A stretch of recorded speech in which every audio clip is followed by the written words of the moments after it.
Mtetezi wangu Yesu anaishi leo, mtetezi wangu yu hai. Mtetezi wangu Yesu anaishi leo, mtetezi wangu yu hai. Mtetezi wangu Yesu anaishi leo, mtetezi wangu yu hai. Mtetezi wangu Yesu anaishi leo, mtetezi wangu yu hai.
Watakuwa tumeshamaliza muda, naomba tuondoke.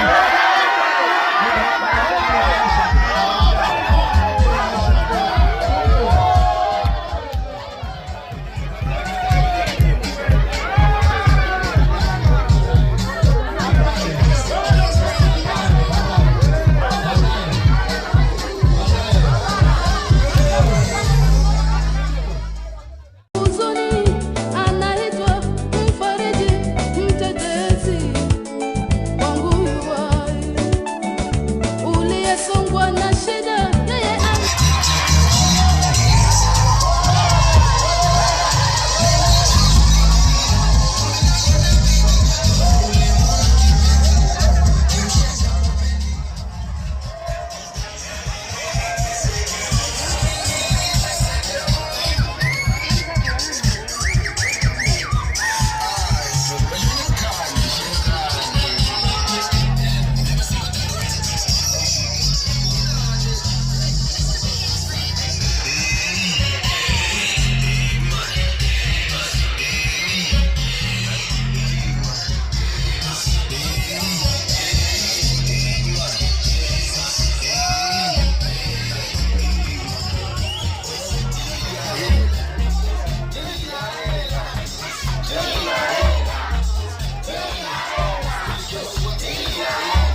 tayari kusamehe, kwa maana wewe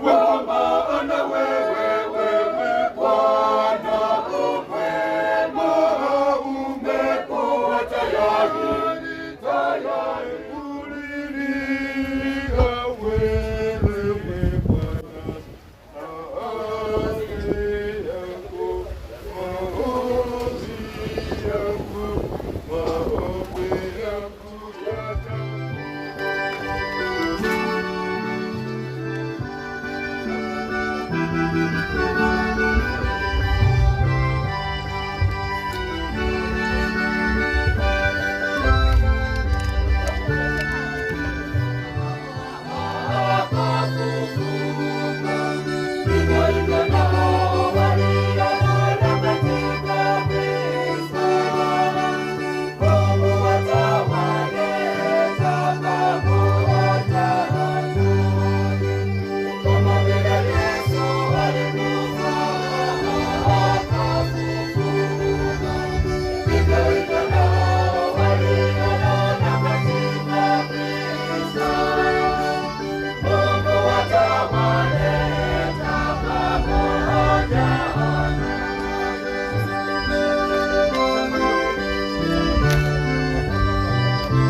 na kitu.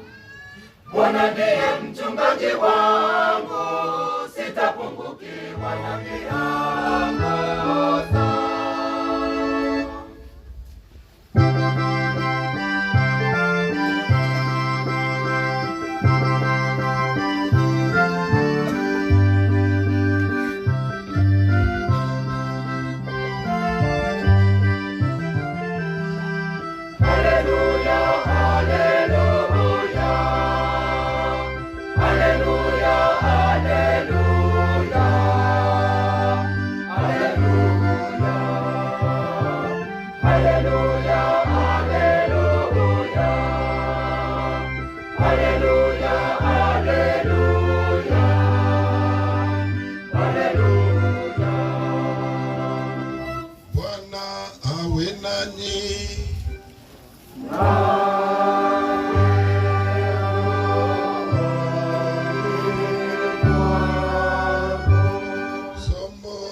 Injili takatifu ilivyoandikwa na Mathayo.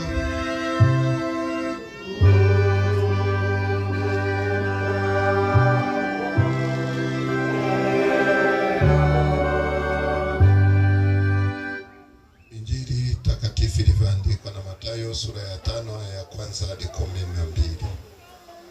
Yesu alipoona makutano alipanda mlimani, na alipokwisha kuketi wanafunzi wake walimjia. Akafumbua kinywa chake akawafundisha akisema, heri wa roho, maana ufalme wa mbinguni ni wao. Heri wenye huzuni, maana watafarijika. Heri wenye upole, maana watairithi nchi. Heri wenye njaa na kiu ya haki, maana watashibishwa. Heri wenye rehema, maana watapata rehema. Heri wenye moyo safi, maana watamuona Mungu. Heri wapatanishi, maana wataitwa wana wa Mungu. Heri wenye kuudhiwa kwa ajili ya haki, maana ufalme wa mbinguni ni wao. Heri ninyi watakapowashutumu na kuwaudhi na kuwanenea kila neno baya kwa uongo kwa ajili yangu.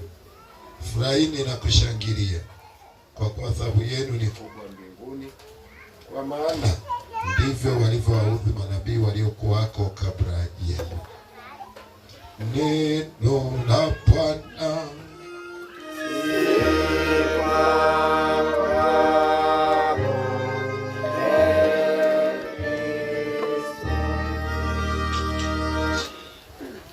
Taifa la Mungu, tumsifu Yesu Kristo. Kristo aliwaambia wanafunzi wake, ninakwenda kwa Baba kuandalieni makao, muda utakapowadia nitarudi niwachukue, ili nilipo nanyi muweze kuwa hapo. Baada ya dhambi ya wazazi wetu wa kwanza Adamu na Eva,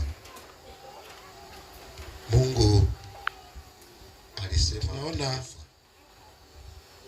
kati ya uzao wake wa kwanza kufa ni Abeli, akiuawa na ndugu yake Kaini, na anamuua kwa sababu ya wivu.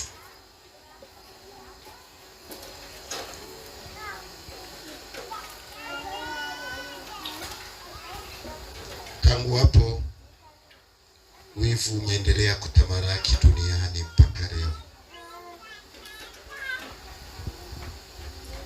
na wengi wanakufa kwa sababu ya wivu, wanauawa kwa sababu ya mambo mbalimbali. Yesu alikifanya kifo kiwe rahisi, tukaacha kuogopa kifo. Hivi kuna anayeogopa kufa hapa? Kuna anayeogopa kufa? Kama una dhambi utaogopa kufa. Kama huna dhambi utakuwa tayari kwenda kwa Baba, kwa sababu ametangulia kwenda kutuandalia makao. Sasa unaogopa nini kama unaenda nyumbani? Kwa sababu ameenda kutuandalia makao, muda ukiwadia anarudi kutuchukua, ili alipo na sisi tuweze kuwepo. Na alishatuambia kesheni, kwa maana hamjui siku wala. Kwa hiyo tukikaa tumekesha, muda ukifika tutaondoka, tutaacha kuogopa kifo. Wewe ukiona unaogopa kifo, ujue una dhambi. Ujitahidi utubu, ujiandae kusudi saa yoyote kifo kikukute umejiandaa. Katika Injili ilivyoandikwa na Mathayo sura ya 5 kwenye zile heri 8, anatuambia tukimtegemea Mungu, kije kifo, ije ghadhabu, ije mfadhaiko, ije changamoto yoyote, tutakuwa mikononi mwa Mungu. Zile heri 8 zinatuelekeza kumtegemea Mungu. Taongelea juu ya heri 2-3. Amesema heri wenye moyo safi, maana watamuona Mungu. Heri wenye moyo safi, maana watamuona Mungu. Tunaalikwa tuwe na moyo safi. Wengine anasema moyo mweupe. Tunaondoa kale kaini.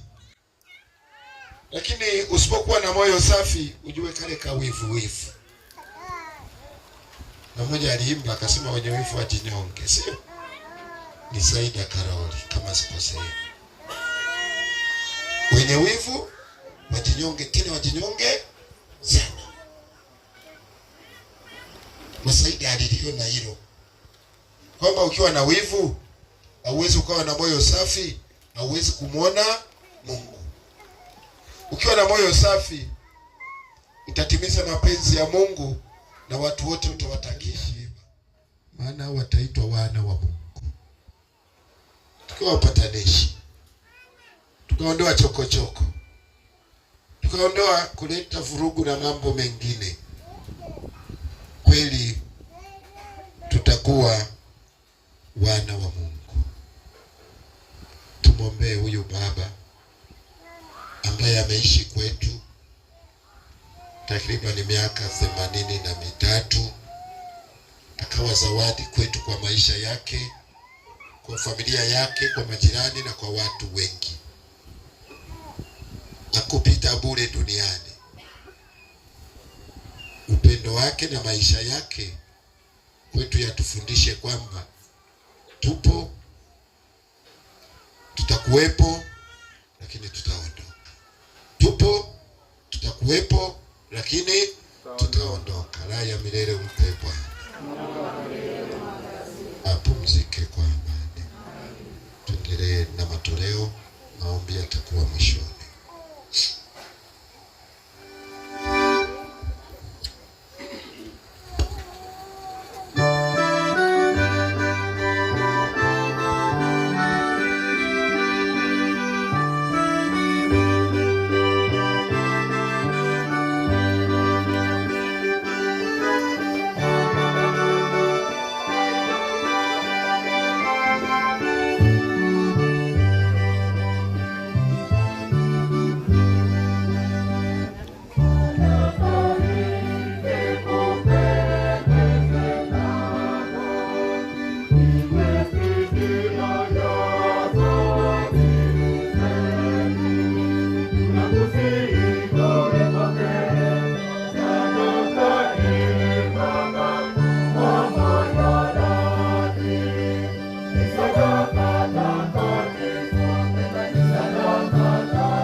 Salini ndugu, ili sadaka yangu na yenu kubariki na Mungu Baba Mwenyezi.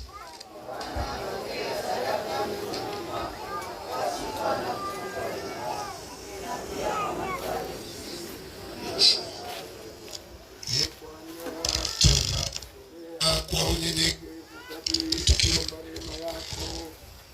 kwa ajili ya wokovu wa mtumishi wako Libeti, na kwa kutia shaka kwamba mwanao ndiye Mwokozi mwema, tunakusihi umjalie ili amfikie na kumuona yeye aliyehakimu mwenye huruma, anayeishi na kutawala milele na milele. Bwana awe nanyi.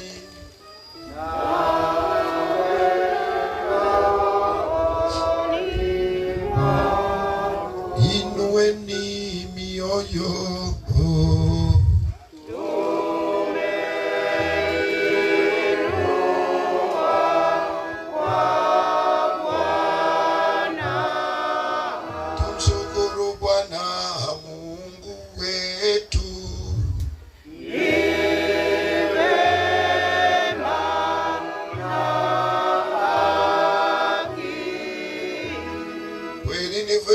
Kitendo la kufana la kuleta wokovu tukushukuru wewe daima na popote.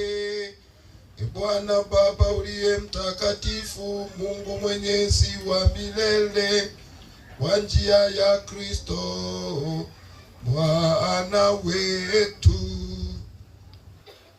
Yeye ndiye wokovu wa ulimwengu.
Tunakuomba utakatifuze vipaji kwa nguvu ya Roho wako, jibiwe kwetu mwili na damu ya Bwana wetu Yesu Kristo.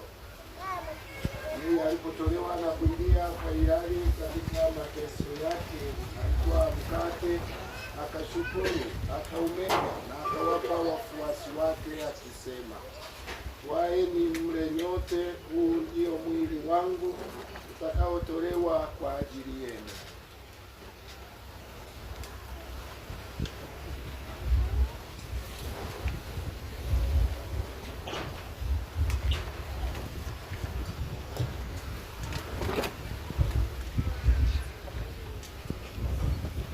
Hivyo baada ya kula, akitwaa kikombe na kukushukuru tena, aliwapa wafuasi wake akisema, twaeni mnywe nyote, hiki ndicho kikombe cha damu yangu, damu ya agano jipya na la milele, itakayomwagika kwa ajili yenu na kwa ajili ya wengi kwa maondoleo ya dhambi. Fanyeni hivi kwa ukumbusho wangu.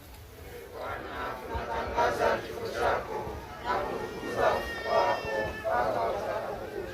Kwa hiyo Bwana, tunapoadhimisha ukumbusho wa kifo na ufufuko wake mwanao, tunakutolea mkate wa uzima na kikombe cha wokovu.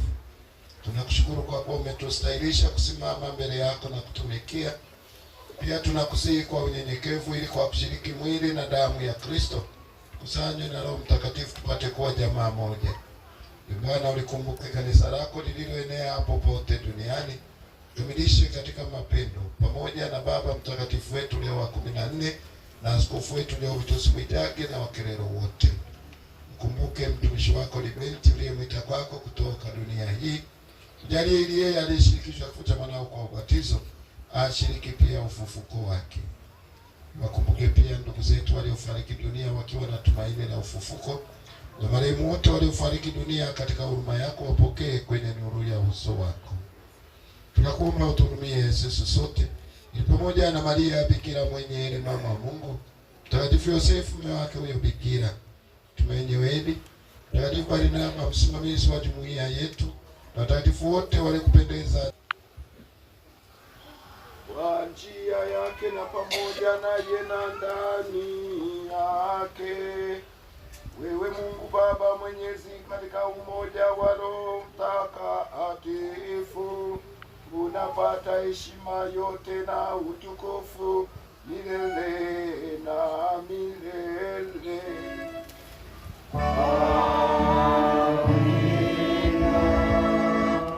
Kwa kulitia agizo la Mwokozi wetu na tukifuata mafundisho yake ya kimungu, tunathubutu kusema: Baba yetu uliye mbinguni, jina lako litukuzwe, ufalme wako utakalo lifanyike duniani kama mbinguni. Tupe leo mkate wetu wa kila siku. Tusamehe makosa yetu kama tunavyowasamehe na sisi waliotukosea. Pia katika kishawishi, lakini utuokoe maovu. Bwana, tunakuomba utuokoe katika maovu yote, utujalie kwa wema amani maishani mwetu. Kusudi kwa msaada wa huruma yako tuokolewe daima na dhambi, wala tusifadhaishwe na jambo lolote, tunapotazamia tumaini lenye heri na ujio wa Mwokozi wetu Yesu Kristo. Ufalme wako na nguvu na utukufu hata milele. Bwana Yesu Kristo aliwaambia mitume wako, amani yangu. Sitazame dhambi zetu, ila tu imani ya kanisa. Pende kulijalia amani na umoja kama yalivyo mapenzi yako, na ishi na kutawala milele na milele. Amani ya Bwana iwe daima nanyi.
Bwana Mungu mwana tuachia komunyo pamba katika sakramenti ya mwili wake.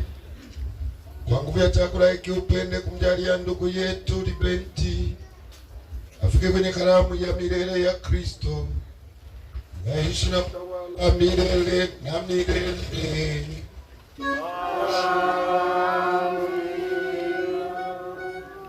Bwana awe nanyi.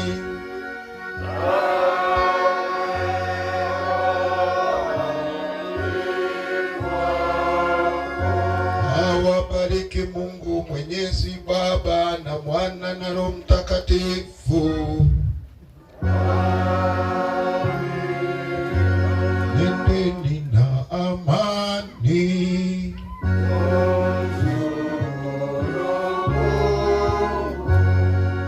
Tumsifu Yesu Kristo. Kwa sasa tutakuja kuaga na kuleta nia za misa. Naomba tuandae anayehusika, tuandae mwili, tulete nia za misa. Tumaliza hilo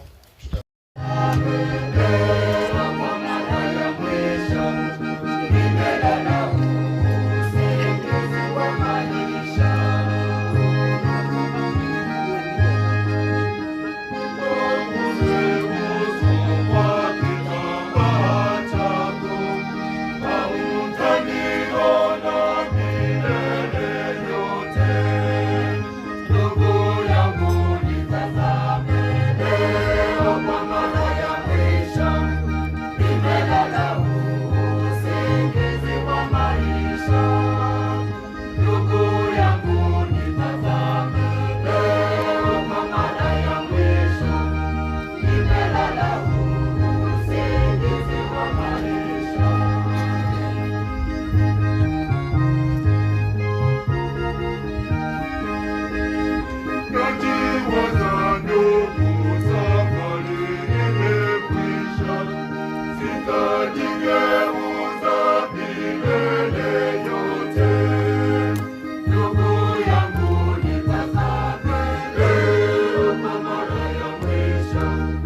nimelala usingizi wa maisha.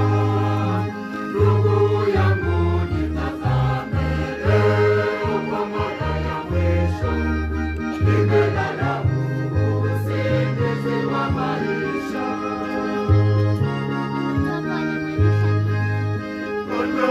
Jembe lako na koleo lako ukanifunike kwa mkono wako. Ndugu yangu nitazame leo kwa mara ya mwisho, nimelala usingizi wa maisha. Ndugu yangu nitazame leo kwa mara ya mwisho, nimelala usingizi wa maisha.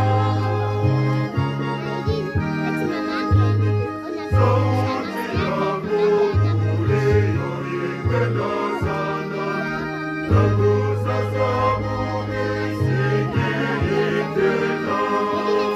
Ndugu yangu nitazame leo kwa mara ya mwisho, nimelala usingizi wa maisha.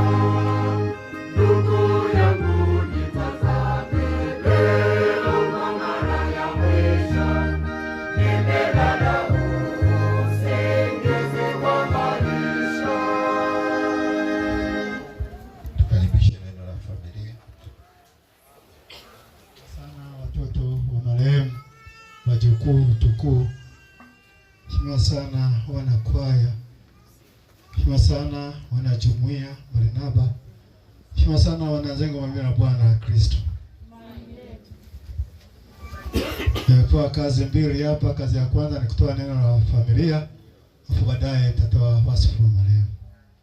Familia ya marehemu Kinubi inatoa shukrani za upendo na dhati kwa watu wote ambao wamekuja ili kuungana nao kumsindikiza ndugu yao mpendwa wao. Lakini nashukuru wakwe, nashukuru wanakwaya, na zaidi namshukuru baba paroko kwa kutenga muda wake kuja kuungana na familia hii. Tangu jana nilipopata taarifa hii saa 6 usiku, watu wengi wamekusanyika mahali hapa,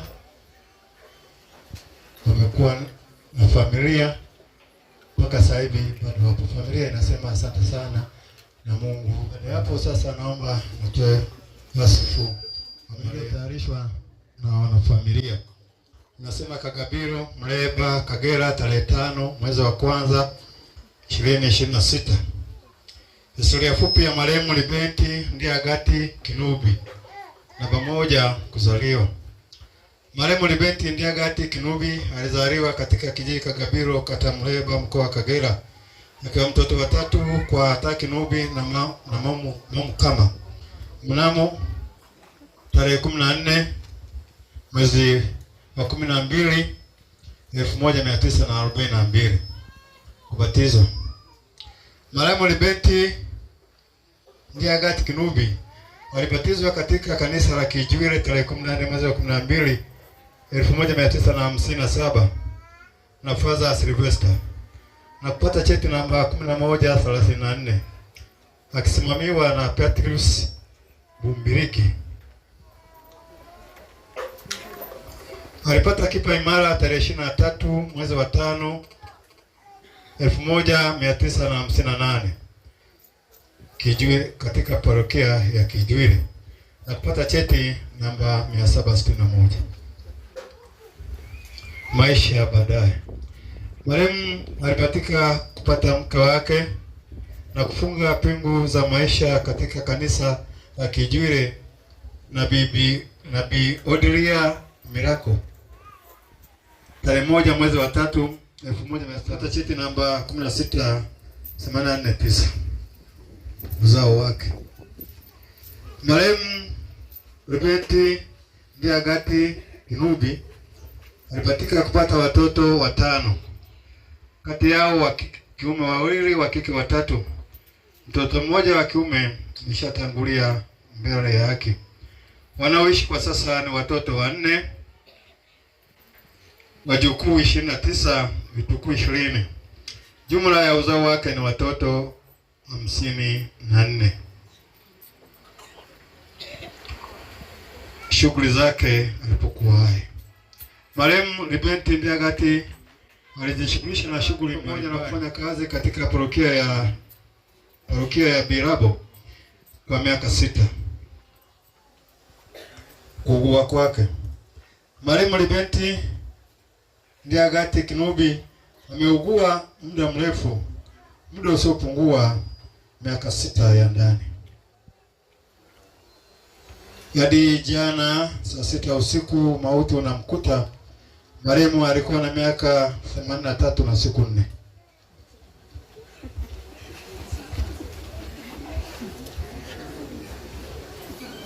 Shukrani kwa watu pekee. Familia inashukuru Bwana Blessoni Rafael Kishesha kwa huduma mbalimbali ambazo amezitoa. Nashukuru pia wote waliochimba kaburi na ambao watakwenda kufukia. Watu wote waliotoa misaada na mali wakati wanauguza, wakati wa kuumwa na kuuguzwa kwake. Ninashukuru kiongozi wa ibada Baba Paroko. Ninashukuru wana jumuiya ambao mara nyingi wamefika hapa kwa ajili ya kumuombea jumuiya ya Barnaba. Mheshimiwa Mwenyekiti, tupelekee salamu hizo za upendo. Lakini pia nashukuru wanakwaya ambao wamefika, na zaidi nashukuru watu wote ambao umetenga muda wenu mkaja kuungana na familia hii kwa ajili ya kumsindikiza ndugu yao. Haya milele mpe Bwana. Mpe Bwana. Mwanga wa milele umwangazie. Asante. Mwisho wa matangazo yangu. Lakini sasa tunaomba familia inasema kama alivyosema Paroko, mwili tutaubeba kwenda kumzika sehemu ambayo imetayarishwa kwa ajili ya maziko ya familia. Na zeni baadaye tutarudi kwa ajili ya matangazo mengine. Yumo pale studio ambao na nyie mmesaidia tangu asubuhi tukiwa wote. Nishukuru wakwe ambao umetoa sada zenu na tumekuwa nao. Lakini nishukuru na wale waliowahi wakapata chakula cha mchana tukiwa pamoja kwa ajili ya heshima ya mtwaliwa. Mungu awabariki. Asante wote. Yesu Kristo aliyesema mimi ndimi ufufuo na uzima. Twakuomba mweke miongoni mwa watakatifu na wateule wako huyu ndugu yetu Libenti aliyesafisha kwa maji ya ubatizo na kupakwa mafuta matakatifu. Tutaitikia twakuomba utusikie. Twakuomba mpokee mbinguni huyu ndugu yetu aliyekula karamu ya mwili na damu yako. Tusali kwa ajili ya wale wote wanaoteswa ili wasifikiri hata mara moja kwamba wameachwa na Mungu. Tusali kwa ajili ya ndugu zetu marehemu ili Mungu Mwenyezi apende kuwapokea katika ufalme wa mbinguni. Mungu muumba wetu na mkombozi wa waamini wote, ujalie roho za marehemu maondoleo ya dhambi zao zote. Kwa maombezi yetu wapate msamaha waliotumaini ya daima. Tunaomba hayo kwa njia ya Kristo Bwana wetu. Leo tunamsindikiza ndugu yetu Libenti Kinubi katika safari yake ya mwisho hapa duniani. Mungu alimpa maisha ya duniani na sasa amemwita ili ampe maisha ya mbinguni yasiyo na mwisho. Mwili wake hili kama utakaotukuka, roho yake ingie katika raha ya milele. Twakuomba Bwana sasa tupeleke ndugu yetu makaburini. Tunatumaini kwa siku moja tutakutana naye katika uzima mpya. Bwana jumuiya aliyebeba msalaba atutangulie. Na bebaji lakini ngoja iteke ngoja.